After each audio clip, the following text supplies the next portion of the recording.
নমস্কাৰ কেডিও টিউটৰিয়েললৈ মই সকলোকে স্বাগত জনাইছো। আজি আমি সমাজ বিজ্ঞান দশম শ্ৰেণীৰ ইতিহাস খণ্ডৰ দ্বিতীয় অধ্যায় মহাত্মা গান্ধী আৰু ভাৰতৰ স্বাধীনতা সংগ্ৰাম পাঠটিৰ জালিয়ানৱালা বাগৰ হত্যাকাণ্ড 13 এপ্ৰিল 1919 পাঠটিৰ গুৰুত্বপূৰ্ণ প্ৰশ্নৰ উত্তৰসমূহ আলোচনা কৰিম আৰু এই আলোচনাৰ জৰিয়তে জালিয়ানৱালা বাগৰ হত্যাকাণ্ডৰ পদ্ধতি ছাত্ৰ ছাত্ৰীসকলৰ আয়ত্ত হ'ব আৰু পৰীক্ষাত যিকোনো প্ৰশ্ন আহিলে উত্তৰ কৰিব পাৰিব।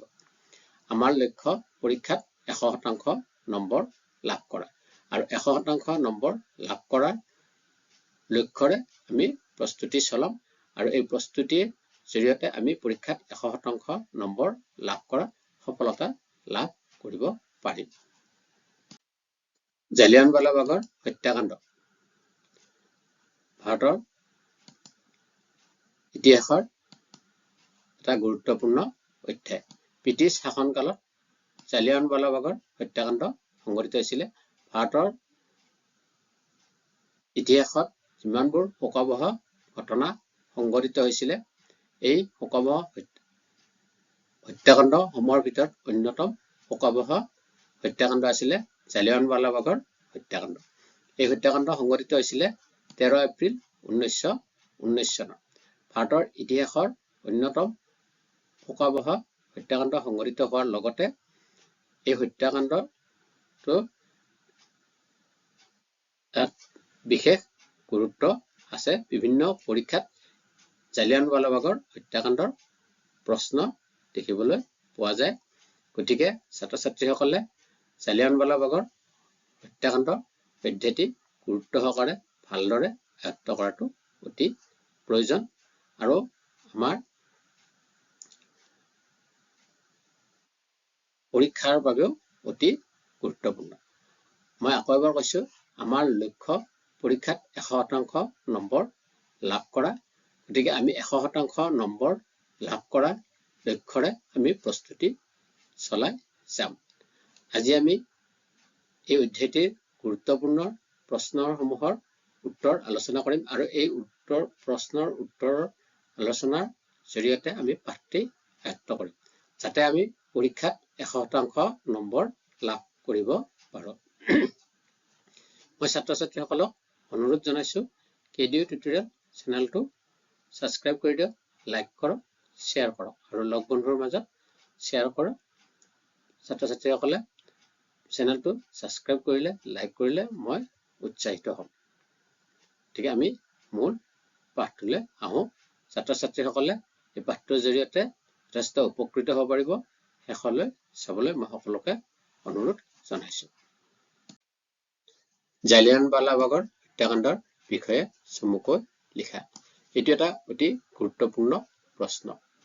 এই প্ৰশ্নটোৰ জৰিয়তে আমি তিনিটা প্ৰশ্নৰ উত্তৰ পাম। জালিয়ানৱালা বাগৰ হত্যাকাণ্ড কেতিয়া সংঘটিত হৈছিলে, কাৰ নিৰ্দেশত সংঘটিছিলে আৰু কিয় সংঘটিত হৈছিলে, এই প্ৰশ্নকেইটাৰ উত্তৰ আমি পাম। ইয়াৰ লগতে আমি এই প্ৰশ্নটোৰ উত্তৰৰ জৰিয়তে সমগ্ৰ জালিয়ানৱালা বাগৰ হত্যাকাণ্ডৰ বিষয়ে আমাৰ এক ধাৰণা হ'ব। আমি চমু আয়ত্ত কৰিব পাৰিম আৰু পৰীক্ষাত যি প্ৰশ্ন নুসুধিলেও ইয়াতে আমি উত্তৰটো থাকিব। গতিকে এই প্ৰশ্নটো অতি গুৰুত্বপূৰ্ণ। তদুপৰি জালিয়ানৱালা বাগৰ হত্যাকাণ্ডৰ বিষয়ে চমু টোকা লিখিব দিলেও এইটো প্ৰশ্ন উত্তৰখিনি লিখিলে হৈ যাব। পৰীক্ষাত বিভিন্ন ধৰণৰ প্ৰশ্নটো সুধিব পাৰে আমাক। এই প্ৰশ্নটোত কিন্তু এই উত্তৰখিনি আমি পাম। গতিকে এই প্ৰশ্নটো অতি গুৰুত্বপূৰ্ণ। ছাত্ৰ ছাত্ৰীসকলে এইখিনি কথা যদি আয়ত্ত কৰিব পাৰে, মনত ৰাখিব পাৰে, হৃদয়ংগম কৰি ৰাখিব পাৰে, তেতিয়াহ'লে পৰীক্ষাত যি প্ৰশ্ন আহিলেও উত্তৰ কৰিব পাৰিব। এতিয়া আমি জালিয়ানৱালা বাগৰ হত্যাকাণ্ডৰ বিষয়ে চমুকৈ লিখা প্ৰশ্নটোৰ উত্তৰ আলোচনা কৰিম। জালিয়ানৱালা বাগৰ হত্যাকাণ্ড ভাৰতৰ ইতিহাসৰ অন্যতম কুখ্যাত গণহত্যা। ভাৰতৰ স্বাধীনতা আন্দোলনত যিমানবোৰ নৃশংস হত্যাকাণ্ড সংঘটিত হৈছিলে, এই ঘটনাসমূহৰ অন্যতম নৃশংস হত্যাকাণ্ড হ'ল জালিয়ানৱালাবাগৰ হত্যাকাণ্ড। এই জালিয়ানৱালাবাগৰ হত্যাকাণ্ড সংঘটিত হৈছিলে 1919 চনৰ 13 এপ্ৰিল তাৰিখে পাঞ্জাৱ প্ৰদেশৰ অমৃতসৰৰ জালিয়ানৱালাবাগত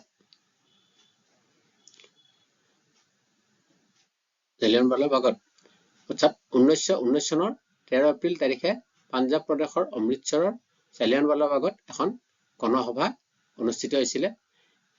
এই গণসভাখনত ব্ৰিটিছ চৰকাৰৰ নিৰাপত্তাৰক্ষী বিষয়া জেনেৰেল ডায়াৰৰ নিৰ্দেশত নিৰাপত্তাৰক্ষীয়ে গুলীচালনা কৰাত এই হত্যাকাণ্ড সংঘটিত হৈছিলে।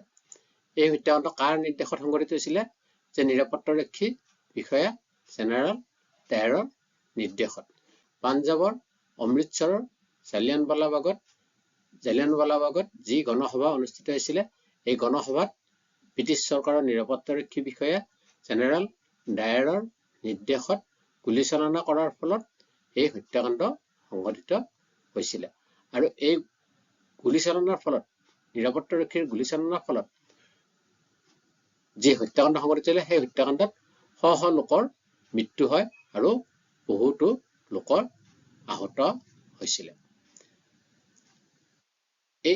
এই গণসভাখন কিয় অনুষ্ঠিত হৈছিলে বা এই গণসভাখনৰ কিয় আয়োজন কৰা হৈছিলে?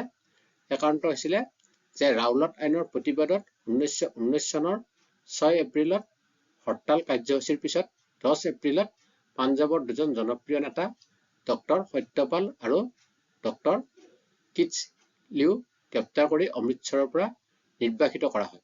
আৰু ইয়াৰ প্ৰতিবাদত 13 এপ্ৰিলত অমৃতসৰৰ জালিয়ানৱালাবাগত এখন গণসভা অনুষ্ঠিত হৈছিলে।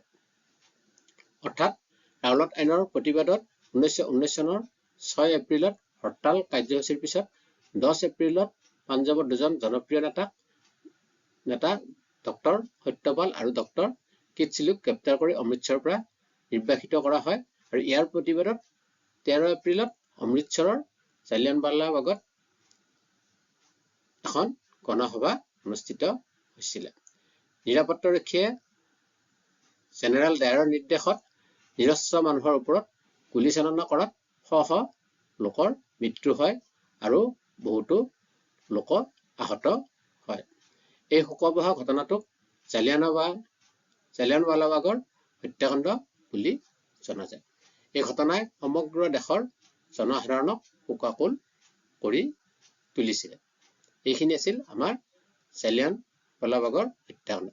এই ঘটনাৰ পিছত পাঞ্জাৱত সামৰিক শাসন জাৰি কৰা হৈছিলে। পাঞ্জাৱত যধে মধে গ্ৰেপ্তাৰ কৰা হৈছিলে, সম্পত্তি বাজেয়াপ্ত কৰা হৈছিলে, লাঠিচালনা কৰা আদি দমনমূলক নীতি গ্ৰহণ কৰি জনসাধাৰণক হাৰাশাস্তি কৰা হৈছিল। এই পাঞ্জাৱৰ এই ঘটনা প্ৰবাহৰ বিষয়ে অনুসন্ধান কৰিবলৈ চৰকাৰে লৰ্ড হাণ্টাৰৰ নেতৃত্বত এখন আয়োগ গঠন কৰিছিল।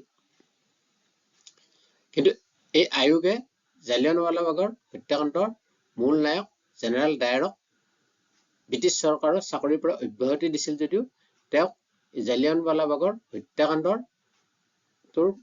হত্যাকাণ্ডটোৰ পৰা তেওঁক দোষমুক্ত বুলি ঘোষণা কৰা হৈছিল।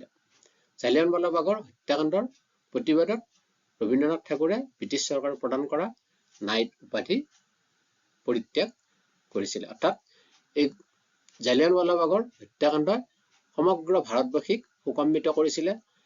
সমগ্ৰ ভাৰতবাসীয়ে এই ঘটনাত মৰ্মাহত হৈছিলে, প্ৰতিবাদ কৰিছিলে আৰু কবিগুৰু ৰবীন্দ্ৰনাথ ঠাকুৰেও জালিয়ানৱালাবাগৰ হত্যাকাণ্ডৰ প্ৰতিবাদত ব্ৰিটিছ চৰকাৰে প্ৰদান কৰা নাইট উপাধি পৰিত্যাগ কৰিছিলে। কোন তাৰিখে জালিয়ানৱালাবাগৰ হত্যাকাণ্ড সংঘটিত হৈছিল?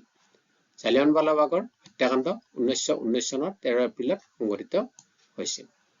কাৰ নিৰ্দেশত জালিয়ানৱালাবাগৰ নিৰস্ত্ৰ প্ৰতিবাদীৰ ওপৰত গুলীচালনা কৰিছিল? নিৰাপত্তাৰ দায়িত্ববাহী বিষয়া জেনেৰেল ডায়াৰৰ নিৰ্দেশত জালিয়ানৱালাবাগৰ নিৰস্ত্ৰ প্ৰতিবাদীৰ ওপৰত গুলীচালনা কৰিছিল।